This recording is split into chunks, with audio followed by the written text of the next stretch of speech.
Најавуван попомпезно од филмски блокбастер, исчекуван подолго од Олимписки игри, асфалтот на јужниот крак од паневропскиот коридор 10, кој патот од Скопје до Белград треба да го сведе на 3,5 до 4 часа, стана автопат по цели 6 години. Оваа делница која почнува кај Владичин хан на југот од Србија и низ Грделичката клисура се протега во наредните 26,3 километри во правец на Ниш, геодетски и инженерски, важеше за една од најтешките во Европа. Поради проблемите да се скротат ридовите, реката и пругата, отворањето беше одложувано неколку пати. Ваквото сиви на јужниот крак беше доволен предизвик да се обидеме да ја извозиме делницата. Уште на стартот наидовме на проблем, бидејќи патните служби се двоумеа дали да ни дозволат движење по патот неколку часа пред неговото официјално отворање, но пуштија срце откако се уверија дека сме новинарска екипа.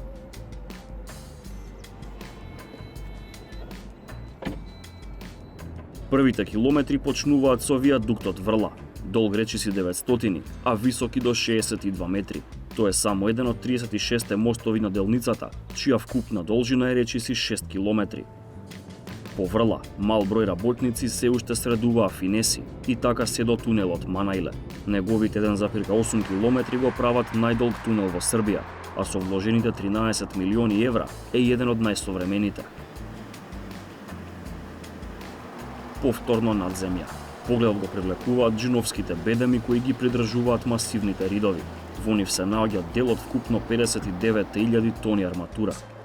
Едната од двете клучки се наоѓа кај местото Предејане, за оние кои се обраќаат во двата правци, добро познато место за одмор.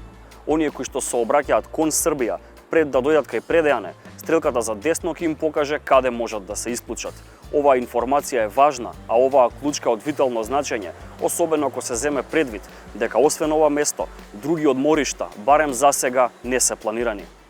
Кај Предејане се наоѓа и вториот тунел, долг 1 километар. Сакавме да направиме една мала проверка за колку време можеме да ги поминеме овие скоро 27 километри ако возиме со просечно предвидените 100 километри на час. Меѓутоа од патните служби ни беше посочено да не си ја тестираме среќата, поради работниците кои што се уште забележливи на одредени локации, но и поради полициските патроли, кои се тука во пресрет на пристигнувањето на српскиот претседател Александар Вучич. Кога веќе не можеше така, на враќање сакавме да провериме за колку време можеме да извозиме барем и со помала брзина, но контранасоката беше затворена поради пристигнувањето на српската делегација, па во Владичин хан се вративме по стариот пат. Завршувањето на работите на оваа немирна делница беше повод ова мало и мирно српско градче во саботата да биде центар на збиднувањето на Балканот. Засвечено да го прогласат за отворен, во него се сјатија српскиот претседател Александар Вучич, премиерката Ана Брнабич и безмалку половина влада. Специјални гости беа премиерот Зоран Заев, претседавачот на претседателството на Босна и Херцеговина Милорад Додик и амбасадорот на Европската унија во Србија Сем Фабрици. Тие пристигнаа со специјални панорамски автобуси со мотиви на коридорот 10. Владичин хан беше претесен да ги собере и автобусите од другите градови и бројните пониско рангирани функционери. Се чини сепак, најмалку се водеше сметка за новинарите, кои добија миниатурна позиција опколени со маса народ. Вучич ја искористи говорницата да зборува за автопатот, но не пропушти да се пофали за други политики. Надвор од податоците за историските дострели, доминираше зборот пријателство. Хочу да се захвалим посебно премиеру Заеву, председнику Додику, svima koji su zajedno sa nama večeras ovde. I da kažem veliko hvala našim evropskim partnerima koji su gradili ovaj put, i Bugarima koji su probijali Manajle, i Grcima, i Špancima, ali i ljudima iz Republike Srpske i Bosne i Hercegovine.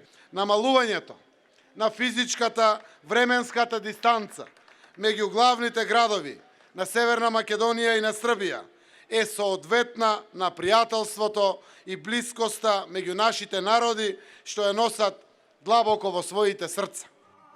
Невообичаено за балкански прилики, настанот заврши по неполн час, додека на собраните се восхитува и го фотографира огнометот на импозантниот виадукт Врла, делегациите полека заминаа. Со згаснувањето на огнометот, згасна и светлата кој му пружија еднодневна слава на Владичин хан.